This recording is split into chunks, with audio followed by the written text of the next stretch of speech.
চট্টগ্রাম নগরের বাকলিয়া থানা এলাকায় মহিউদ্দিন নামে এক ব্যক্তিকে গুলি করে হত্যার ঘটনায় মোহাম্মদ সুমন নামে এক যুবককে গ্রেপ্তার করেছে মহানগর গোয়েন্দা পুলিশ।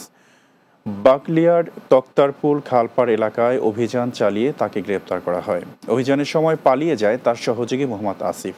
পুলিশ জানিয়েছে, মাদক ব্যবসা সংক্রান্ত দ্বন্দ্বের জের ধরে এ হত্যাকাণ্ডের ঘটনা ঘটেছে। পরে আটক ব্যক্তির তথ্যমতে বাকুলিয়ার তক্তারপুর এলাকার খালপাড়ে একটি ইটের স্তূপের নিচ থেকে একটি বিদেশি পিস্তল ও ৩ রাউন্ড তাজা গুলি উদ্ধার করা হয়। চট্টগ্রামে চলতি শিক্ষাবর্ষে একাদশ শ্রেণীতে ভর্তির জন্য অনলাইনে আবেদন গ্রহণ শুরু হয়েছে। আবেদন করা যাবে ১১ই আগস্ট পর্যন্ত। প্রথম পর্যায়ে নির্বাচিত শিক্ষার্থীদের ফলাফল প্রকাশ করা হবে ২০ আগস্ট। পরে দ্বিতীয় ও তৃতীয় পর্যায়ে আবেদন করা যাবে।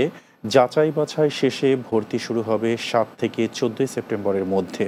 ভর্তিচ্ছু শিক্ষার্থীরা অনলাইনে আবেদন ফর্ম পূরণ ও ফি জমা দিয়ে সর্বনিম্ন ৫টি ও সর্বোচ্চ ১০টি কলেজ বা সমমানের প্রতিষ্ঠানে পছন্দক্রমে আবেদন করতে পারবেন। চট্টগ্রাম শিক্ষা বোর্ডের কলেজ পরিদর্শক মোহাম্মদ সরওয়ার আলম জানান, একাদশ শ্রেণীতে ভর্তির আবেদন শুরু হলেও এখনও আসন বৃদ্ধির সিদ্ধান্ত হয়নি।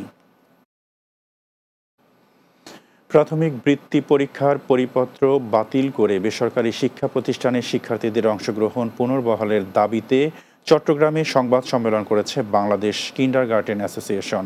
চট্টগ্রাম প্রেস ক্লাবের এস রহমান হলে সংবাদ সম্মেলন অনুষ্ঠিত হয়। এতে লিখিত বক্তব্য পাঠ করেন বাংলাদেশ কিন্ডারগার্টেন অ্যাসোসিয়েশন চট্টগ্রাম বিভাগের সভাপতি অধ্যাপক মোহাম্মদ হেলাল উদ্দিন। এ সময় উপস্থিত ছিলেন সাংগঠনিক সম্পাদক মোহাম্মদ আনোয়ার হোসেন, সহ সভাপতি আব্দুল জব্বার সহ অন্যান্যরা। বক্তারা প্রাথমিক বৃত্তি পরীক্ষা নিয়ে যে পরিপত্র ঘোষণা করা হয়েছে তা বাতিল করা না হলে আগামী ৫ আগস্ট থেকে বৃহত্তর আন্দোলনের হুঁশিয়ারি দেন।